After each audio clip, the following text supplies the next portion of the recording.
The sun is up, the day is wide open, and life still has so much to give. Every laugh, every step, every shared moment says the story is still unfolding beautifully. You are not finished yet. Your story continues. Most people think life follows a straight line. Education, career, retirement. But for many, that line changes.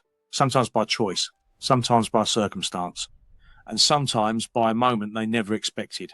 This is Not Finished Yet, a podcast about people who started again and discovered their most interesting chapter was still ahead.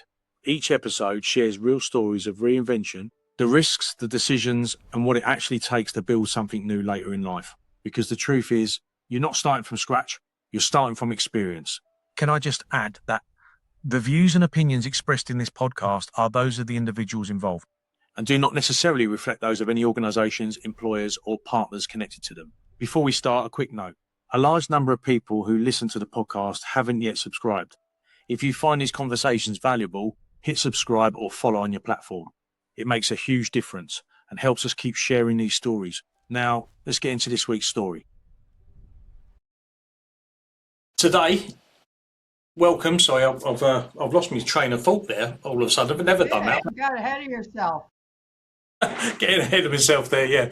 So I normally put the record on and then start having a chat so we can just get comfortable.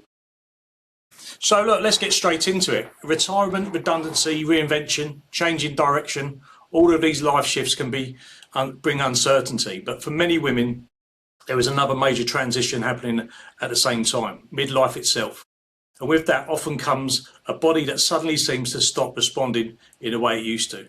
My guest today is Lorie Eber. Is that correct? Sorry, Lorie? No. No, what's your name? Incorrect, Mark. What's Eber. Eber, sorry. My guest today is Lorie Eber, a metabolic health and midlife wellness educator who helps women understand why health, weight, energy and well-being often change with age, even when they feel like they are doing all the same things they always have done. Lorie focuses on connection between stress, sleep, hormones, physiology and daily habits, helping women make sense of what is usually happening in their bodies without falling into the usual cycle of fads, restriction and frustration. Her work cuts through the noise of diet culture and quick fix advice and gives women something much more useful, practical, evidence-based guidance they can actually apply in real life. This is an important conversation because for many people, reinvention is not just about career or purpose. It's about learning how we live well in a new phase of life with new realities, new pressures, and a different relationship with health. So today we're talking about midlife, menopause, stress, sleep, energy, and what women can do to support themselves in a world that often makes health harder and not easier. Welcome, Lorie. That was a bit of a mouthful there. So, first question. It was, yeah. Well, I just wanted to get, we've had all different types of people on, and most of them have been quite, around about changing and what it felt like when they were going through different changes in their life and work balance. So what we're trying to do is, Mark. Yeah, well, hopefully we'll get to that. Yeah. So, but it's just about I've done both. I've turned old and I changed careers. Yeah, and I've read your background, so it's just going to be like, it's nice to have someone on that can also support some of the people that are listening as well, so can give some real good advice. So yes. Let's get straight in. So for many women, there comes a point where they say, I haven't changed that much, but the body has. What actually is going on in midlife that makes energy and weight feel so different? Well, here's what I know. I also have a degree in aging studies. This is the way the human body is designed. It's designed primarily to reproduce, go figure. So after about age 35, it slowly starts winding down. And different things happen, and you can't deny it, and you just have to understand that your body is adapting with age. And you can't continue to do what you were doing at 20 that worked so well. I've tried it, you just add a mile to your run, there goes 5 pounds, that sort of thing. or you calorie restrict and the weight falls off immediately. That does not happen anymore when you start to get older, because there are too many parts of your metabolism that you're not dealing with that matter as much. And especially women who are trying to maintain, the normal weight they've had forever that wasn't that hard for them a lot of times. All of a sudden, it's like the pounds are just creeping on, and they're usually creeping onto the belly, and they're like, I never had this before. I hate it. What is going on? I'm eating healthy. I'm exercising. What gives? And they come to me, Mark, and they are just totally puzzled, frustrated, and I say, you know what? You just came to a really good investigator. We will figure this out together. So And when they what it is, Mark, is there's more to your metabolism and how fast or slow it goes along than just what you put in your mouth and whether you move your body. yeah, I was going to ask you that. What do people usually misunderstand about that? That what when Here's the basic misunderstanding is that your brain talks to your body all the time, and it is exchanging information. And all of this goes into your metabolic system. So something like stress, for example, which many people are carrying way too much of, can slow your metabolism down a lot. Because you are in fight or flight, the sympathetic nervous system, which is meant in humans to be for an emergency, like some idiot is about to kill you on the highway by swerving into your car, you can feel that adrenaline rush. It's intended to be for that emergency. Instead, in our go, go, go technology, you got to have on your phone all the time system now that we're living in, we are permanently in that system. And when you are in fight or flight, which I would say most people are most of the time now, including me, I'm definitely a type A wellness coach, go figure. When you are in that mode, what's happening is the blood's directed to your extremities. Digestion is not going to happen because it's not important.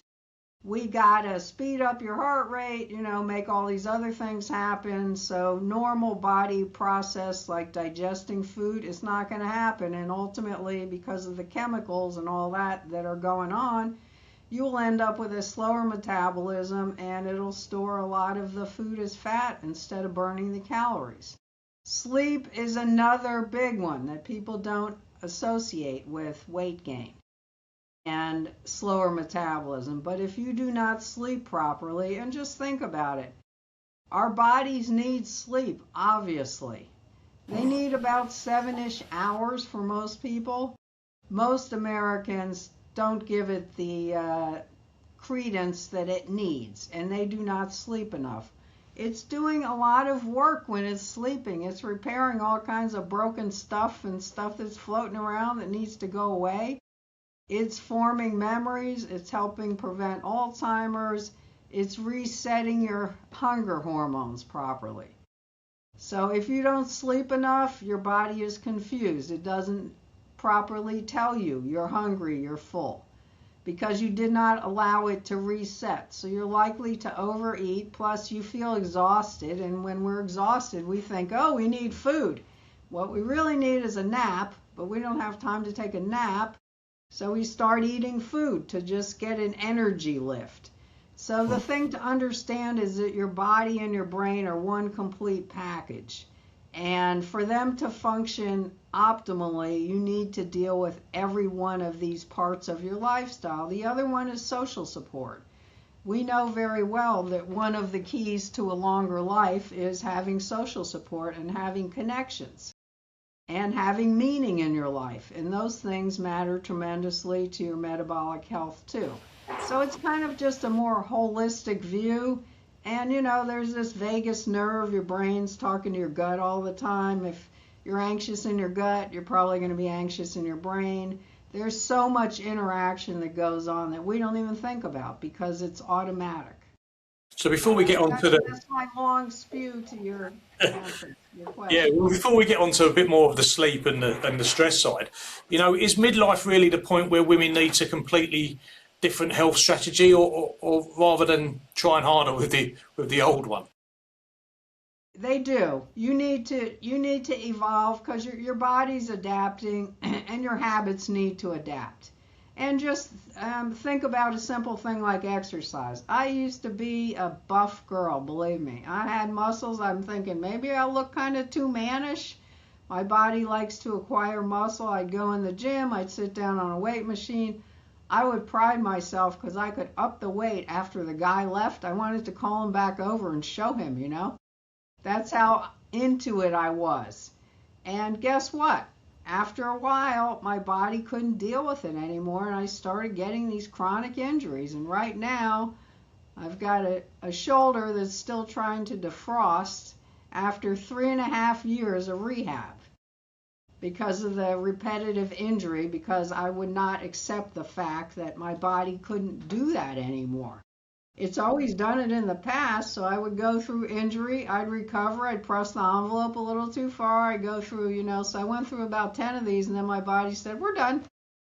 We're just going to stay chronically injured now, you idiot. Don't you hear anything? And you don't hear it because you don't want to. I don't want to be the person who can't do that anymore. So I've gotten a little smarter in my old age, not that much, but a little bit. So now I go to a specialty boutique gym that is designed for people over 40, and believe me, I'm way over 40. But we lift weights in a safe way with a trainer working on the form, and we use things like these silly stretchy bands, which I thought were for girls, and we stretch, and I always thought that was a waste of time. What are you doing? You're just putting your workout off because you don't want to go up. So I'm having to get my head around, as you get older, you really have to just be smarter and figure out what kind of demands are appropriate for your body in this stage in life. And also, every body is very different, and every brain is very different, and what I can do is not necessarily what Mary can do or what Mark can do. And you really need to start being a lot more attentive, or you're going to hurt yourself. And you're going to gain weight and you don't know what the problem was. And the other thing, I have a very strong sweet tooth, but I have had to moderate it, and I am very jealous for the crap I could eat when I was young and get away with it. And it's like, man, you should have enjoyed that more, Lorie, because you cannot do that anymore. And I'm a health and wellness coach. I better look good or I don't have any clients, they're not convinced. Well, look, you mentioned, for those who don't know enough about it, you mentioned a lot about stress and sleep.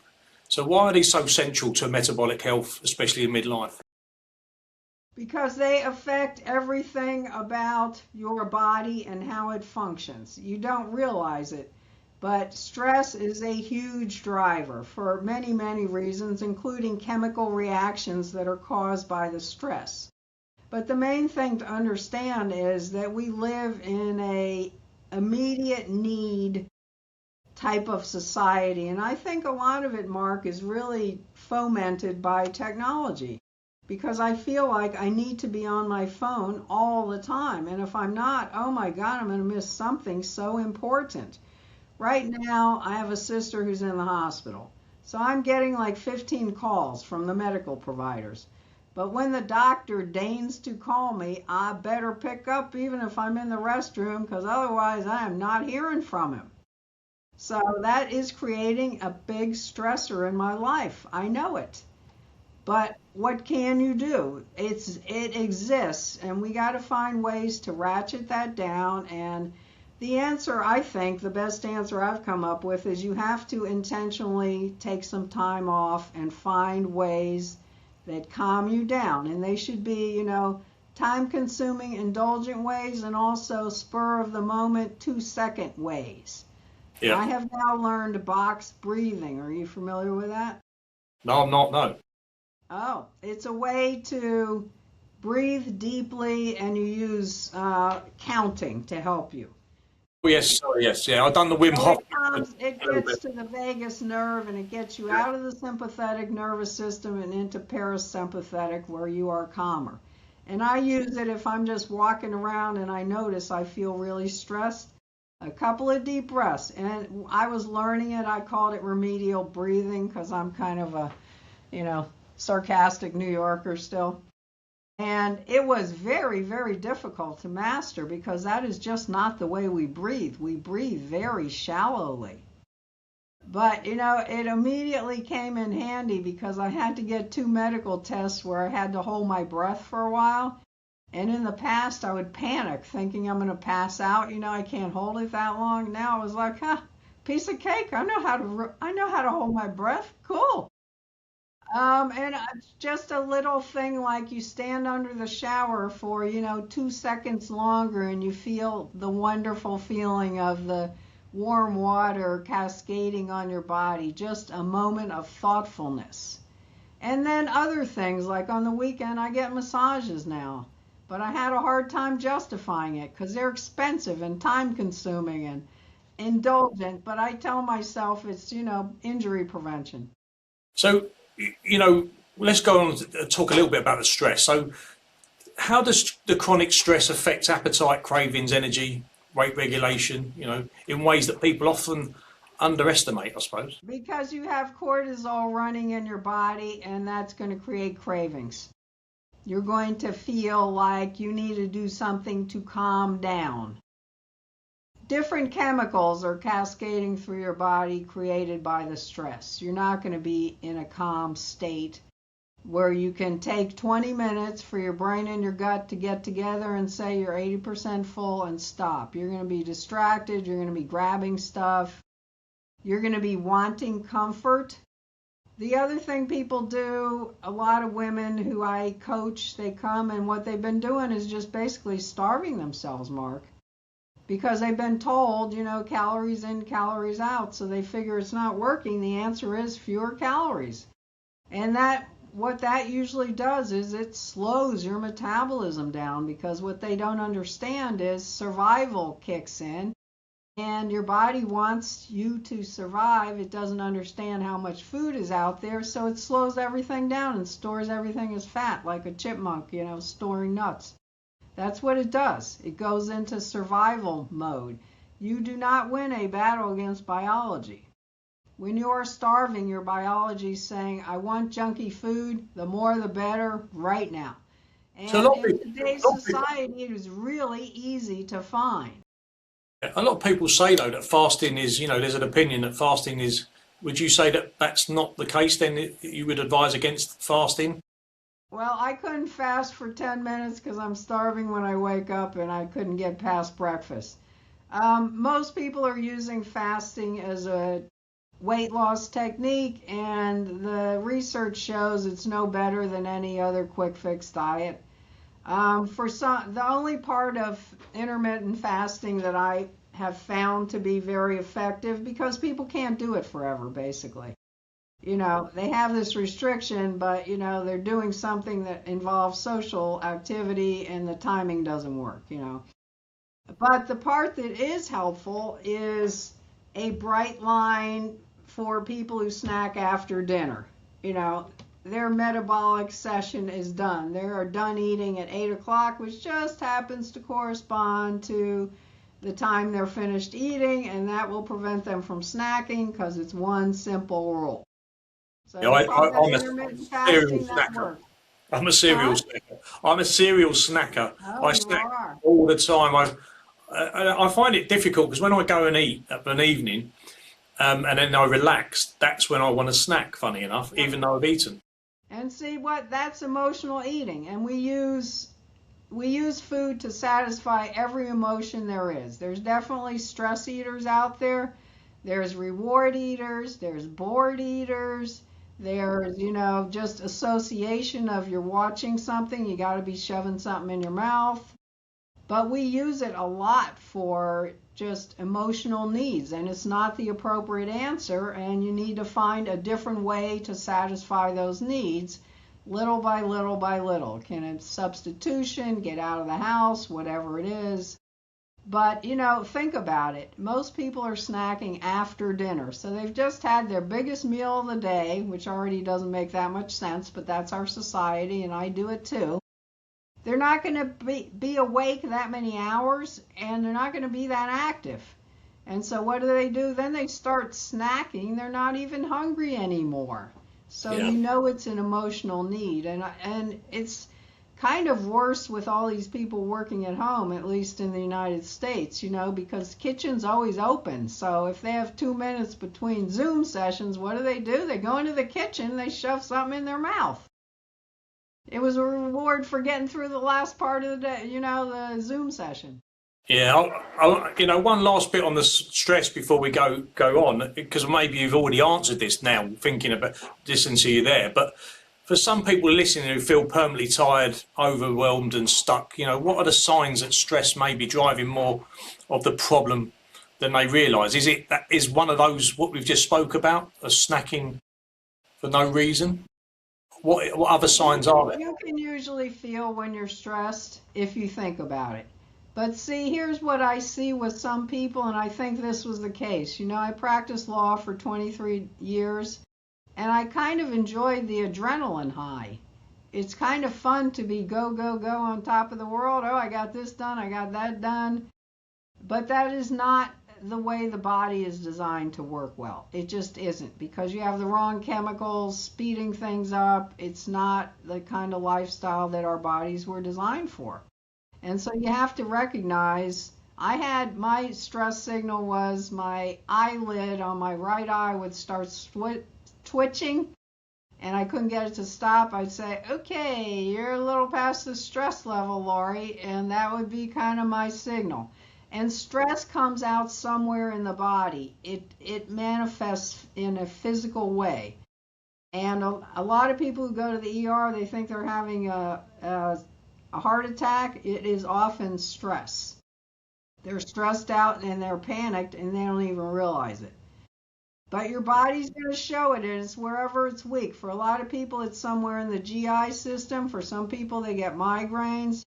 A lot of, physical illnesses are really manifestations of excessive stress. And we want to take on more and more and be perfect and do this and that. When I was a kid, parents did not have 1,000 obligations. Nobody came to their kids' games. It wasn't a thing. Nobody chauffeured their kids around. They either walked, they rode their bike, they got on the bus. But now parents are supposed to do everything and work. We got most families, both parents have to work, at least here, to make ends meet. And then they got, another whole job when they come home, their spouse and their kids. It's endless. Yeah. Well, look, moving on slightly. I mean, I've got, obviously, my age, I'm 55. I'm around a lot of menopausal women. And I'm sorry. I've got a couple of questions that people ask me, and to say, like, it's about midlife myths that keep women stuck, really. So I just want to say to you, a couple of questions on that. What are the biggest myths around menopause, metabolism, and weight that keep women frustrated and stuck for years? There are a lot of myths about menopause. Menopause affects the whole body, the whole brain, the whole system, just like what we're talking about with metabolic health. So some women will have symptoms during perimenopause that they don't even associate with that part of their life. And they can be, mental stuff, like they get angry very fast or they get weepy. And a lot of women think that the manifestations of menopause are just hot flashes or cold sweats. There is so many other manifestations of it. It's crazy. But it affects your whole brain and your whole body, and your body's doing this, chemicals. They are very powerful, very, very powerful. The other thing that is astounding to me, once I took some additional training in menopause and understood more what it does, doctors are not trained in menopause, period. They do not take a course in menopause. It affects half of their clientele, and it can be for 8 to 10 years. They know nothing about it. They're not taught. That is astounding to me. So what I found out is there's an organization, it's changed its name over the years, but I think now it's called the Menopause Society. And practitioners who want to get more education in menopause, and they take a test as well, and they can be in this national database and you can search for them. So if you're a woman who's frustrated and your OBGYN says, oh, well, just put up with these symptoms, or they're not really associated with menopause, you're just crazy, find one of these practitioners who knows more. The other thing that's happened, Mark, is the research has done a total 180, and there's a lot of confusion still. When I was younger, the research supposedly showed that you should be on hormone replacement therapy forever. It had all kinds of protective effects. It was the holy grail to a good old age. So they put women on it during perimenopause, and they kept them on it forever. Then the research showed sort of the opposite, and people panicked. No, now it causes this and that, and you should never be on it, and it's going to kill you. Well, of course, the answer is a lot more nuanced and a lot more reasonable in between. It has to do with when you go on it and how long you go on it. So it's something that needs to be monitored. But unfortunately, a lot of women and a lot of their physicians have gotten totally spooked by the second round of the research, and they never figured out that there is a middle ground and that a lot of women can really be helped tremendously by some kind of hormone replacement therapy that's monitored. And so a lot of women I see are suffering unnecessarily because they don't know or they're afraid. And I know recently FDA approved a non-hormonal drug remedy for hot flashes. So even if you can't take the hormone for some reason, there are other remedies. But it is worthwhile to seek out, because this can be a very miserable and prolonged period in a lot of women's lives. I had the night sweats. They're disgusting, Mark. There's no other word. I wake up, I'm totally soaked. The bed sheets are soaked. It's like an alien took over my body in the middle of the night. I'd have to get up, towel off, get a new towel, put it on the wet spot. It was horrible. And obviously it interrupted my sleep. And it was just like you feel out of control. And luckily I didn't have hot flashes during the day. But, you know, I've had clients, they're giving a big speech and all of a sudden they're breaking out in a sweat. That's embarrassing.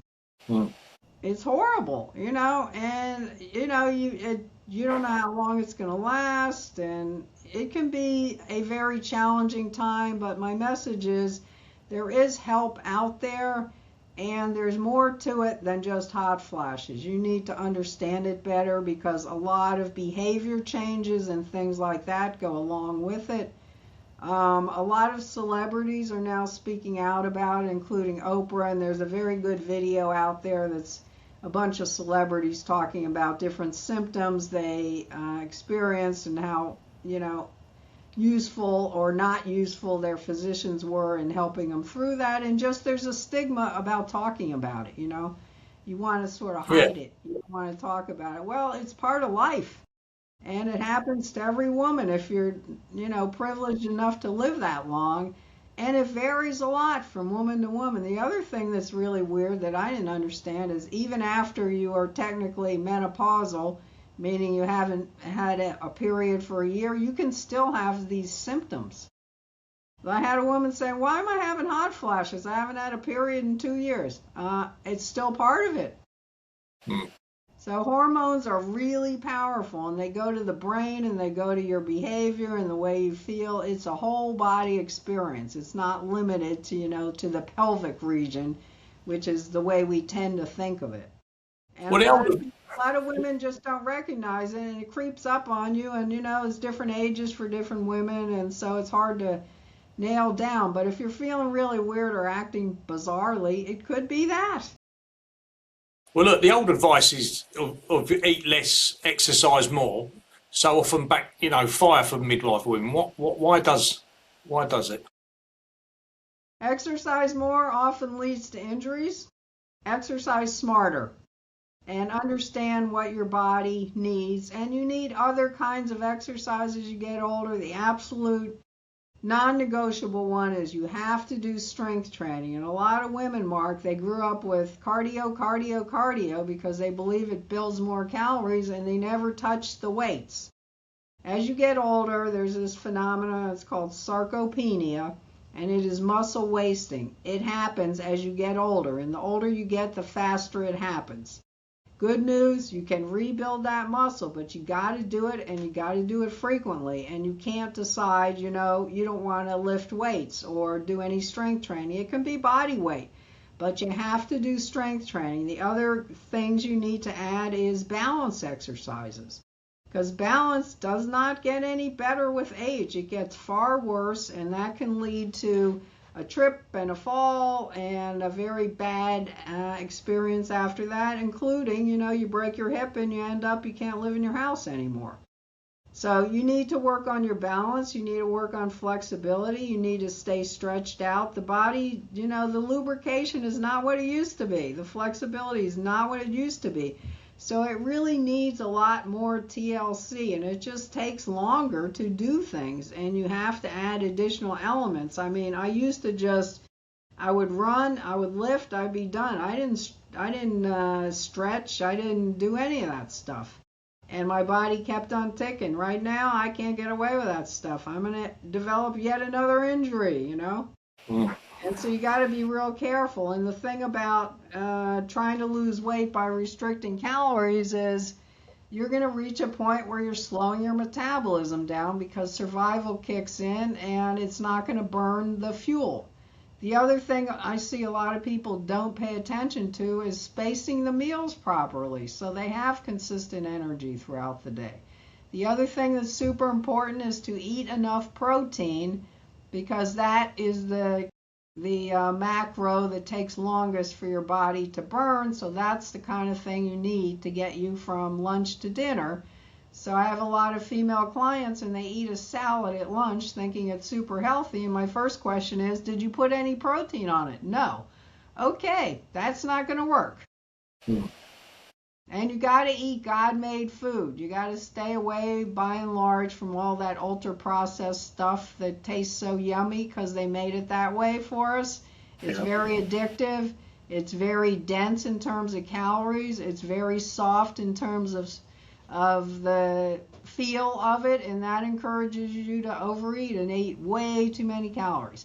It's not about calories. It's about selection of quality food. And the easy rule is God put it on the planet, or whatever the name is. Probably that's what you should be eating. If it doesn't need a food label, that's a really good sign. Well, what actually helps then? What daily habits could you advise that actually move the needle for health? Here's what your body is very boring. What it values and the way to keep your metabolism clicking along. Repeat healthy behaviors every day. For example, it really does the best if you go to bed and get up at the same time and you have a consistent wind down routine. Your body wants a clue. It wants to know what's happening. And it doesn't care that it's Saturday, and it doesn't care that you're on vacation, and it doesn't care that you stayed out late with your buddies. It wants the same predictable behavior. That way it works the best. The same with your food. It wants spaced meals that make sense, that have the right composition in the meals, every 4 hours kind of thing. That's what it's looking for, because then it goes, oh, I know Lori's going to eat in 4 hours, so I can burn this fuel because she's going to put more in. But other people, they start the car with no gas in the tank and they expect it to go. It's not going to want to go.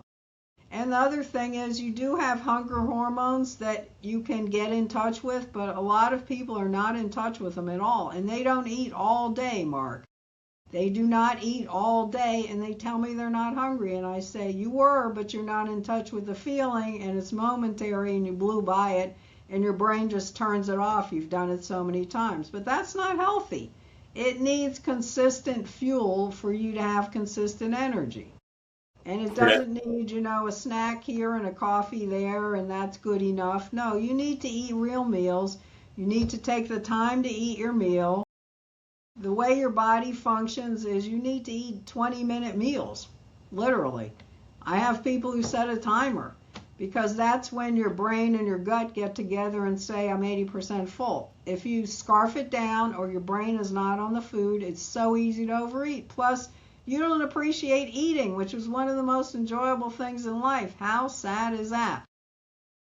Absolutely. So you're saying consistency over intensity, so rather than Yes, that bad up and down. But for right. women who feel they've tried everything, where should they begin if they want to feel better about going to the extremes without Usually going? the place they're ignoring is the stress and the sleep, all the lifestyle factors that affect your metabolism. Because people, especially who want to lose weight, they focus first on calories in, calories out, and they starve themselves. That's not going to help. And then they add in some exercise, and a lot of times it's just cardio and no strength, and no flexibility and no balance. So it's got to be the whole package, and you have to really just look at your lifestyle. What does it look like? Are you running yourself ragged? Well, you know what? You're probably going to gain weight. You probably are. You need to have a balance in life where you chill out if you're going to be stressed a lot. And you need to, a lot of times it's simple things like, don't say no to everything. Don't say yes to everything. Don't volunteer to be on that committee. Don't do 15 things at school just because your kid is in the school. Set some reasonable boundaries to yourself. Grab your life back and understand you're a role model for your kids. They watch what you do. You say you got to eat healthy and then they see you eating junk. Guess what?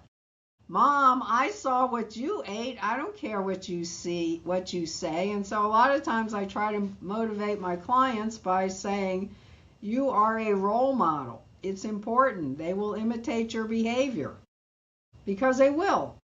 And the other thing, I want people to think about as they get older is they need to be functional. Can you get up off the floor? Can you play with your grandkids? You're going to be the grandpa who sits on the couch and says, come to me, I can't get down.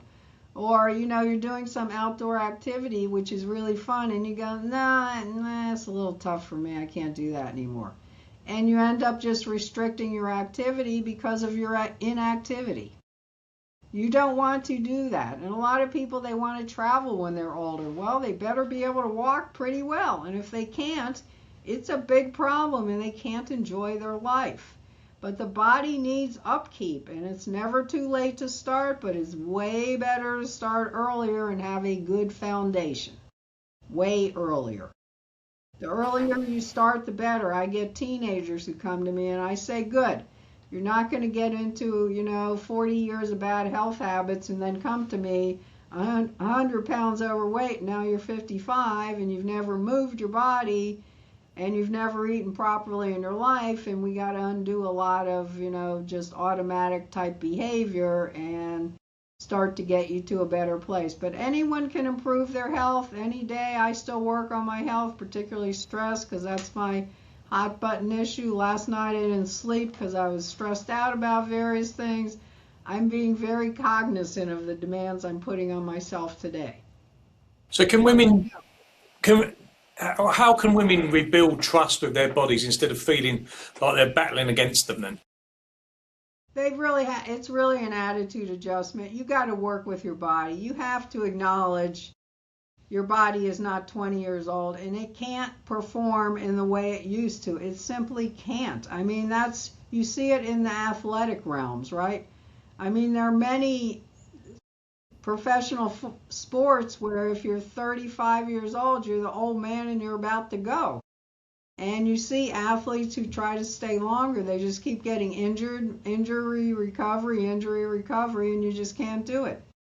So you got to understand, you got to work with your body, understand it, be patient with it. And a lot of it is just, it takes time. Do a little bit every day. Don't say, I don't have time for my gym workout because that takes me an hour and a half, and so I just don't go and I do nothing. I call these exercise snacks. Go for a 5-minute walk. These things add up. They matter. You do not want to be sitting all day. Get up. Find excuses to get up. Go outside, Move your body. Your body is meant to be moving all the time, and we set the world up for sitting down. So these are things to fight.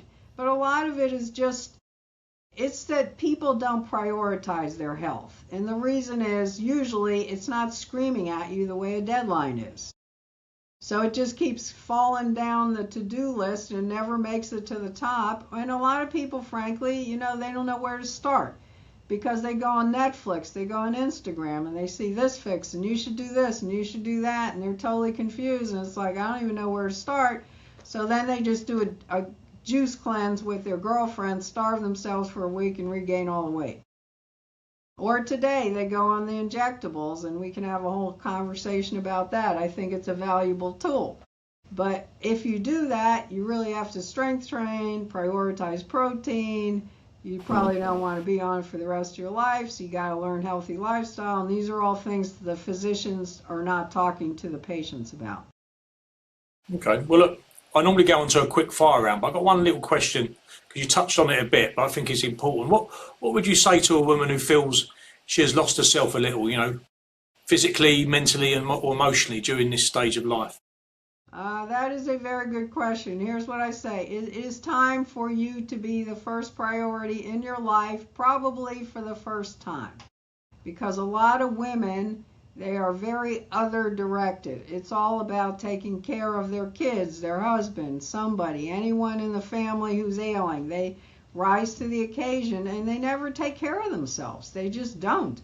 I've had so many women who will every day make breakfast and lunch for the kids, send them off to school. It does not occur to them that they could make their own food at the same time. They haven't eaten till noon. I'm like, why didn't you just make it when I made it for the... Oh, it never occurred to me. So women are not used to, feeling... It feels selfish to them, Mark, because they're not used to paying attention to themselves and, just giving their body the attention it really needs and deserves, especially as it gets older. You can't cheat it. It's not going to work. And then what they're going to find is they're just worn out. And now they're supposed to be the world's greatest grandma on top of everything else, and they can't play with the grandkids. And I've had women who were carrying a lot of extra weight and were restricting a lot of activities, and they thought this is just what happens when you get older. It's okay. And then they lose the weight and go, oh man, I can do this again. This is so cool. A lot of it's weight. It's not just they're getting older. They don't realize. It's the weight. I tell them, go in the store and lift, a 40-pound sack of rice or flour or something. That's what you've been carrying around with you. No wonder you're tired. No wonder your knees hurt and you think you have to have surgery. I've had a lot of people come in, their knees are killing them, and the doctor's telling them they need to have a knee replacement. I'm like, why don't we try to get some weight off first? You may find the need for surgery disappears, and it often does. And I've had many people who can get off a lot of medication by cleaning up their act and taking care of themselves, because a lot of diseases that are prevalent are lifestyle caused. They are lifestyle caused. Type 2 diabetes is the biggest one. You bring it on yourself by bad life. And aging is 80% lifestyle. 80, that is huge. And wouldn't you like to have a long, healthy life instead of, probably a pretty long, miserably medicated life and, not be able to do what you want to do? And I want to be healthy, dead. That's what I want to do. I don't need to go through that prolonged illness period. Forget it. Well, brilliant. Well, look, I have a quick fire round, just one word answers or sentence, or you could go into more, but one word that sums up midlife for you. Challenging. The biggest health myth women still believe. Eat less. Best daily habit that gives the biggest return. Sleep. I was about to say something people underestimate about sleep. But okay, so motivation or routine? I'm sorry? Motivation or routine? Routine. What's the best? Don't go by willpower. Go by set up your environment so it's easy. The lazy thing is the easy thing to do. Do that. Don't bring, in the house, in the mouth. If you can't resist the chips, why do you bring them in the house? Why do you go down the aisle in the supermarket? You already cooked your fate by doing that. Make it easy. Don't bring them in.